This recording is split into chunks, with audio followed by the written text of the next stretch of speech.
ನಿಜವಾಗ್ಲೂ ಸರ್ಕಾರಕ್ಕೆ, ಮುಖ್ಯಮಂತ್ರಿಗಳಿಗೆ, ಉಪಮುಖ್ಯಮಂತ್ರಿಗಳಿಗೆ ಜನರ ಮೇಲೆ ಏನಾದರೂ ಒಂದು ಒಳ್ಳೇದು ಮಾಡಬೇಕಪ್ಪ, ಅವರಿಗೆ ಕೆಟ್ಟದಾಗಬಾರ್ದು, ಇಂಥ ಅನಾಹುತಗಳು ಮತ್ತೆ ಆಗಬಾರ್ದು ಅನ್ನುವಂಥ ನೈತಿಕತೆ, ಜವಾಬ್ದಾರಿ ಅನ್ನುವಂಥದ್ದಿದ್ರೆ ಈಗಲೇ ಎಲ್ಲ ಕಡೆನೂ ಸರಿ ಮಾಡಿಸುವಂಥ ಕೆಲಸ ಮಾಡಿ. ಬರೀ ಬಿಲ್ಡಪ್ಪು, ಶೋ ಅಪ್ ಕೊಡೋದು, ಬಿಲ್ಡಪ್ ಕೊಟ್ಕೊಂಡು ಶೋ ಅಪ್ ಕೊಟ್ಕೊಂಡು ಓಡಾಡೋದಲ್ಲ.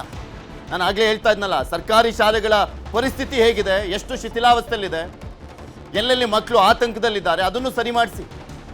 ಈ ರೀತಿ ಆಗಲ್ಲ ಮುಂದೆ. ನಾವು ಬೆಂಗಳೂರಿನಲ್ಲಿ ಧಾರಾಕಾರ ಮಳೆ, ಮರಗಳು ಧರೆಗುಳ್ತಾ ಇದ್ದಾವೆ. ನಗರದ ವಿವಿಧೆಡೆ 170ಕ್ಕೂ ಅಧಿಕ ಮರಗಳು ಧರೆಗುಳಿದಾವೆ. KR ಸರ್ಕಲ್ ಬಳಿ ರಸ್ತೆ ಮೇಲೆ ಬಿದ್ದಿರುವಂಥದ್ದು ಬೃಹತ್ ಮರ.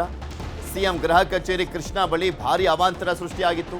ಕುಮಾರಕೃಪಾ ರಸ್ತೆ ಮೇಲೆ ಬಿದ್ದಿರುವಂಥದ್ದು ಮರ, ರಸ್ತೆ ಮೇಲೆ ಬಿದ್ದಿರುವಂಥ ಬೃಹತ್ ಕಂಬಗಳು ಕೂಡ. ಆ ಮರ ಬಿದ್ದಂಥ ಸಂದರ್ಭದಲ್ಲಿ ಆಟೋಮೆಟಿಕಲಿ ಎಲ್ಲ ಕಡೆನೂ ಕೂಡ ಬೆಂಗಳೂರು ಅಂತ ಬಂದಾಗ ಅಲ್ಲೇ ಲೈನ್ಗಳು ಹೋಗಿರ್ತವೆ, ಕರೆಂಟ್ ಕಂಬಗಳಿರ್ತವೆ, ಬೇರೆ ಬೇರೆ ಕಂಬಗಳಿರ್ತವೆ, ಬೇರೆ ಬೇರೆ ಕೇಬಲ್ಗಳೆಲ್ಲ ಇರ್ತವೆ. ಒಂದು ಮರ ಬಿದ್ದರೆ ಸಾಕು, ಆ ಇಡೀ ರಸ್ತೆಯಲ್ಲಿ ಬರುವಂತಹ ಕಂಬಗಳು, ಲೈನ್ಗಳು ಕಟ್ಟಾಗ್ತವೆ, ದರಶಾಹಿ ಆಗುತ್ತೆ. ರಾತ್ರೋರಾತ್ರಿ ಕಂಬಗಳನ್ನ ತೆರವು ಕಾರ್ಯಾಚರಣೆ ಮಾಡಲಾಗಿದೆ.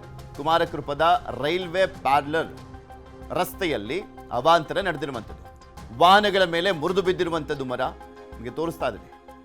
ಕುಮಾರಕೃಪಾ ರೋಡ್, ಮುಖ್ಯಮಂತ್ರಿಗಳು ಓಡಾಡುವಂತಹ ರಸ್ತೆ ಅದು. ಅಲ್ಲಿ ಈ ಅವಾಂತರ ಆಗಿದೆ. ನಾನು ಆಗಲೇ ಹೇಳ್ತಾನಲ್ಲ, ಕೆಲವೊಂದು ಆಕ್ಸಿಡೆಂಟಲ್, ಈಗ ತುಂಬ ಒಣಗಿದ್ದಂಥ ಮರ ಅಪ್ಪ, ಸೊ ಹಂಗಾಗಿ ಬಿದ್ದೋಯ್ತು, ಎಲ್ಲೋ ಅಧಿಕಾರಿಗಳ ನಿರ್ಲಕ್ಷ್ಯ ಇದೆ. ಕೆಲವೊಂದ್ಸಲಿ ಎಷ್ಟೇ ನೀವು ಕಣ್ಣಿಟ್ಟು ನೋಡ್ತಾ ಇದ್ರೂ ಕೂಡ ಏನು ಮಾಡ್ಲಿಕ್ಕೆ ಆಗೋದಿಲ್ಲ.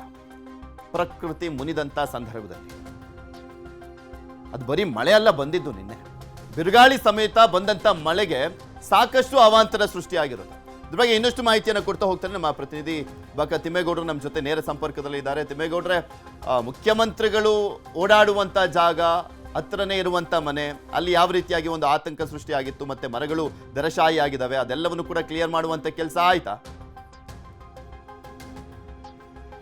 ಇನ್ನೂ ಕೂಡ ಕ್ಲಿಯರ್ ಮಾಡಿಲ್ಲ. ಕ್ಲಿಯರ್ ಮಾಡುವಂಥ ಕೆಲಸವನ್ನ ಇದೀಗ BBMP ಅಧಿಕಾರಿಗಳು ಮಾಡ್ತಾ ಇರುವಂಥದ್ದು.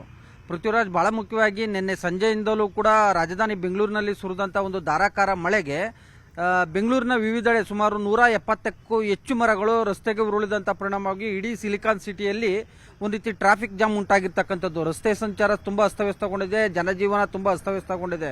ಒಂದ್ ಕಡೆಯಾಗಿ ಬೋರಿಂಗ್ ಆಸ್ಪತ್ರೆಯಲ್ಲಿ ಗೋಡೆ ಕುಸಿದು 7 ಮಂದಿ ಸಾವನ್ನಪ್ಪಿದ್ದಾರೆ, ಮತ್ತೊಂದು ಕಡೆಗೆ ಪ್ರತ್ಯೇಕ 3 ಪ್ರಕರಣಗಳಲ್ಲಿ 3 ಮಂದಿ ಸಾವನ್ನಪ್ಪಿದ್ದಾರೆ.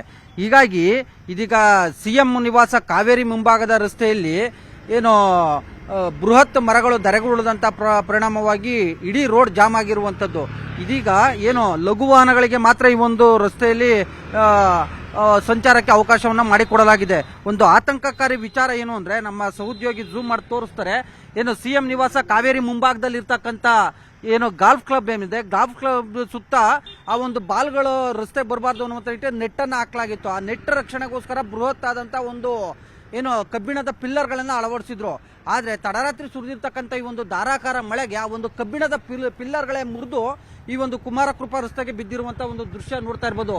ಅದೃಷ್ಟವಶಾತ್ ಈ ಒಂದು ಮರ ಇರಲಿಲ್ಲ ಅಂದಿದ್ರೆ ಈ ಒಂದು ಕಬ್ಬಿಣದ ಏನ್ ಪಿಲ್ಲರ್ ಏನಿದೆ, ಈ ಒಂದು ಕಬ್ಬಿಣದ ಪಿಲ್ಲರ್ ಅಂದ್ರೆ ಟವರ್ ಮಾದರಿಯಲ್ಲಿ ನಿರ್ಮಾಣ ಮಾಡಿರ್ತಕ್ಕಂಥ ಈ ಒಂದು ಕಬ್ಬಿಣದ ಪಿಲ್ಲರ್ ಕೆಳಗಡೆ ಬಿದ್ದಿದ್ರೆ ಈ ಒಂದು ರಸ್ತೆದಲ್ಲಿ ಹೋಗ್ತಾ ಇರ್ತಕ್ಕಂಥ ವಾಹನಗಳ ಮೇಲೆ ಅಥವಾ ಪಾದಾಚಾರಿಗಳ ಮೇಲೆ ಬಿದ್ದು ಪ್ರಾಣಹಾನಿ ಆಗ್ತಾ ಇತ್ತು. ಮತ್ತೊಂದು ಕಡೆಯಾಗಿ ಮರದ ಕೊಂಬೆಗಳು ಬಿದ್ದು ಏನು CM ನಿವಾಸ ಕಾವೇರಿಯ ಕಾಂಪೌಂಡ್ ಜಖಂಗೊಂಡಿರ್ತಕ್ಕಂಥ ಒಂದು ದೃಶ್ಯವನ್ನು ಕೂಡ ಇದೀಗ ನೋಡ್ತಾ ಇದ್ದೀವಿ. ಇದು ಒಂದ್ ಕಡೆ ಆದ್ರೆ, ಇನ್ನ ಕುಮಾರಕೃಪಾ ರಸ್ತೆ ಅಂದ್ರೆ ಇಲ್ಲಿಂದ CM ನಿವಾಸ ಕಾವೇರಿಯಿಂದ ಅಪ್ ಟು ಶಿವಾನಂದ ಸರ್ಕಲ್ ವರ್ಗೆ ಸುಮಾರು ಏನು ಹಲವಾರು ಮರಗಳು ಧರೆಗೆ ಉರುಳಿರ್ತಕ್ಕಂಥದ್ದು. ಮರದ ರೆಂಬೆ ಕೊಂಬೆಗಳೆಲ್ಲ ಏನು ರಸ್ತೆಗೆ ಬಿದ್ದಂತ ಪರಿಣಾಮವಾಗಿ ಇಡೀ ರಸ್ತೆ ಜಾಮ್ ಆಗಿತ್ತು. ಸೊ ಹೀಗಾಗಿ ಇಂದು ಬೆಳಗ್ಗೆವರೆಗೂ ಕೂಡ ಈ ಒಂದು ರಸ್ತೆಯಲ್ಲಿ ಸಂಚಾರಕ್ಕೆ ಅವಕಾಶವನ್ನ ಮಾಡಿಕೊಟ್ಟಿರಲಿಲ್ಲ. ಶಿವಾನಂದ ಸರ್ಕಲ್ ಬಳಿ ಬ್ಯಾರಿಕೇಡ್ ಹಾಕಿದ್ದಾರೆ, ಮತ್ತೊಂದು ಕಡೆಗೆ CM ನಿವಾಸ ಕಾವೇರಿ ಮುಂದೆಯೂ ಕೂಡ ಬ್ಯಾರಿಕೇಡ್ಗಳನ್ನ ಹಾಕಿದ್ದಾರೆ. ಈಗ ಅನಿವಾರ್ಯವಾಗಿ ಕೆಲವೊಂದು ಟ್ರಾಫಿಕ್ ಅಂದ್ರೆ ಬಿದ್ದಿರೋ ಮರಗಳು ತುಂಬಾ ಹಳೆ ಮರಗಳ, ಅಂದ್ರೆ ಒಣಗಿರೋ ಮರಗಳ, ಹಸಿ ಮರಗಳ, ಕೆಲವೊಂದು ಆಕ್ಸಿಡೆಂಟಲ್ ಆದ್ರೆ ಕೆಲವೊಂದು ನಿರ್ಲಕ್ಷ್ಯದಿಂದಲೇ ಬಿದ್ದಿರ್ತವೆ. ತುಂಬಾ ಆ ರೀತಿಯಾದಂತ ಹಳೆ ಮರಗಳೇನಲ್ಲ ಪೃಥ್ವಿರಾಜ್ ಇವು. ಆದ್ರೆ ತಡರಾತ್ರಿ ಸುರಿದಂತ ಭಾರಿ ಧಾರಾಕಾರ ಮಳೆ ಇದೆಯಲ್ಲ, ಭಾರಿ ಒಂದ್ ರೀತಿ ಗುಡುಗು ಸಿಡಿಲು, ಭಾರಿ ಗಾಳಿ ಸಹಿತ ಮಳೆ ಇದೆಯಲ್ಲ, ಅದು ಎಲ್ಲ ಒಂದ್ ಕಡೆಯಾಗಿ ಈ ರೀತಿಯಾದಂತ ಅವಾಂತರವನ್ನ ಸೃಷ್ಟಿ ಮಾಡಿರ್ತಕ್ಕಂಥದ್ದು. ನೋಡಿ, ಈ ಒಂದು ಮರ ಇದೆಯಲ್ಲ, ಇದು ಮಿಡ್ಲು ಮರ ಅಂತ ತುಂಬಾ ವಯಸ್ಸಾಗಿರುವಂತ ಏನು ಮರ ಏನಲ್ಲ. ಆದ್ರೆ ಈ ಒಂದು ರಾತ್ರಿ ಸುರಿದಂತ ಒಂದು ಭಾರಿ ಗಾಳಿ ಮಳೆಗೆ ಈ ಒಂದು ಏನು ಮರದ ರೆಂಬೆ ಕೊಂಬೆಗಳೆಲ್ಲ ಧರೆಗೆ ಉರುಳಿರ್ತಕ್ಕಂಥದ್ದು ದೃಶ್ಯದಲ್ಲಿ ನೋಡ್ತಾ ಇರ್ಬೋದು. ಅಷ್ಟರ ಮಟ್ಟಿಗೆ ಈ ಒಂದು ಗಾಳಿ ಬೀಸಿರ್ತಕ್ಕಂಥ ಹಿನ್ನೆಲೆಯಲ್ಲಿ ಸಹಜವಾಗಿ ಇಡೀ ರಸ್ತೆ ತುಂಬಾ ಏನು ರೆಂಬೆ ಕೊಂಬೆಗಳೇ ಚೆಲ್ಲಾಡಿರುವಂತದ್ದು. ಹೀಗಾಗಿ ಆ ಒಂದು ರೆಂಬೆ ಕೊಂಬೆಗಳನ್ನ ತೆರವುಗೊಳಿಸುವಂತ ಒಂದು ನಿಟ್ಟಿನಲ್ಲಿ ಬಿಬಿಎಂಪಿ ಅಧಿಕಾರಿಗಳು ನಿರತರಾಗಿರ್ತಕ್ಕಂಥದ್ದು. ಮತ್ತೊಂದು ಕಡೆಯಾಗಿ ಈ ಒಂದು ರಸ್ತೆಯಲ್ಲಿ ಟ್ರಾಫಿಕ್ ಜಾಮ್ ಉಂಟಾಗಿರ್ತಕ್ಕಂಥ ಹಿನ್ನೆಲೆಯಲ್ಲಿ ಇದೀಗ ಲಘು ವಾಹನಗಳಿಗೆ ಮಾತ್ರ ಈ ಒಂದು ಪ್ರವೇಶವನ್ನ ಕಲ್ಪಿಸಿರ್ತಕ್ಕಂಥದ್ದು ಈ ಒಂದು ರಸ್ತೆ ಮಾರ್ಗದಲ್ಲಿ. ಮತ್ತೊಂದು ಕಡೆಯಾಗಿ ಬಿಬಿಎಂಪಿ ಅಧಿಕಾರಿಗಳು ಮತ್ತೆ ಟ್ರಾಫಿಕ್ ಅಧಿಕಾರಿಗಳು ಕೂಡ ಇಲ್ಲಿ ಟ್ರಾಫಿಕ್ ನಿಯಂತ್ರಣ ಮಾಡುವಂತ ಒಂದು ಕೆಲಸವನ್ನ ಮಾಡಿದ್ದಾರೆ.